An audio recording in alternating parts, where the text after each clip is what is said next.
20-январда журналист Эрнис Кыязов УКМКга кирип, 1,5 саат атайын кызматтын өкүлдөрү менен стабилдүүлүк тууралуу сылык сыпаа сүйлөшүп чыкканын Facebook барагына жазды. Кыязов УКМКга баруусуна эмне себеп болгонун тактаган жок. Бирок коомчулукта анын финансы полициясынын мурдагы төрагасы Сыймык Жапыкеев менен болгон маеги кызуу талкууланууда. Жапыкеев Кыязовдун подкастында өлкөдөгү демократиянын абалына токтолгон. Ал Кыргызстан, Түркмөнстан болбойт, бирок ошого алып бара жатышат деген пикирин айткан. Кандай балекет кылсаң да болбойт, бир күн жарылып кетет, анан Түркмөнстанды көргөзөт, анан бүт баары.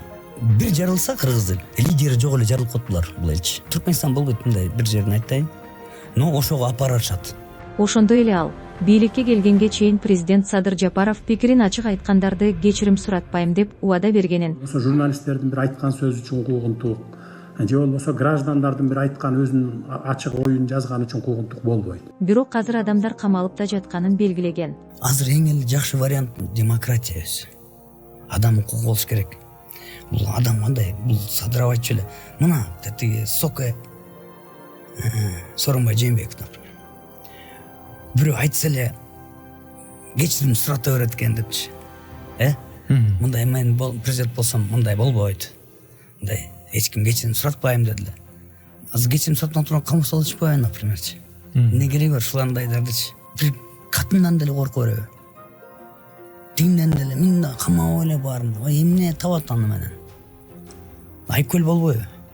Ошондой эле Жапыкеев камакта жаткан Акын Аскат Жетигендин окуясын мисал кылып, бул диктатурага жол деп билдирген.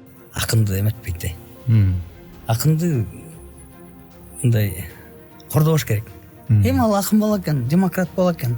Эмне деп жүрөсүң? Бул демократия да. Ушундай Аскат Жетиген, жанагы политический көп эмнелер бар, чыгарып эле коюш керек. Бул президент деген элди башка көзгө койгулап эмес. Элди курсан тогуш керек. Эки эле нерсе бериш керек да. Безопасность бериш керек. Экинчиси курсан тогуш керек. Бул сен элиң. Сен ушул болгон үчүн сен президентсиң. Элиң болбосо сен кимге президент болосуң?